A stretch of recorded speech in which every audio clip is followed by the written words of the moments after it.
சரி ஒன்றை எடுத்துக்குவோம். சட்டை கிழிஞ்சிருக்கு, அதை மறைக்கிறதுக்காக குத்தி வச்சிட்டேன். பார்க்க அழகாக இருக்கா? நீங்கள் ஹீரோயின் இடுப்பை தான் பார்ப்பீங்க, எனக்கு தெரியும். ஏன்னா அங்கே தான் தங்கம் தக தகன்னு மின்னுது, கையிலையும் மின்னுது பாரு வளையல். நன்றி. யாவருக்கும் வணக்கம்.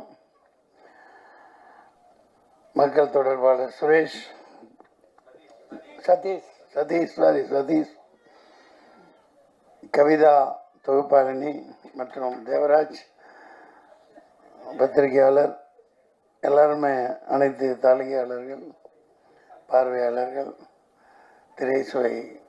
திரைப்பட சுவைஞர்கள், இந்த படத்தின் தயாரிப்பாளர் அமெரிக்காவிலிருந்து வந்து எடுத்திருக்காங்க இல்லையா, அமெரிக்காவில் வேலை குமார் அவர்கள், மற்றும் இயக்குனர் அறிவழகன், ஈரம் பட இயக்குனர் அறிவழகன். இந்த ஈரமெல்லாம் மிகப்பெரிய ஒரு தாக்கத்தை தமிழ் திரைப்படத்தில் ஏற்படுத்திச்சு. அமைதியாக உட்கார்ந்துருக்காங்க.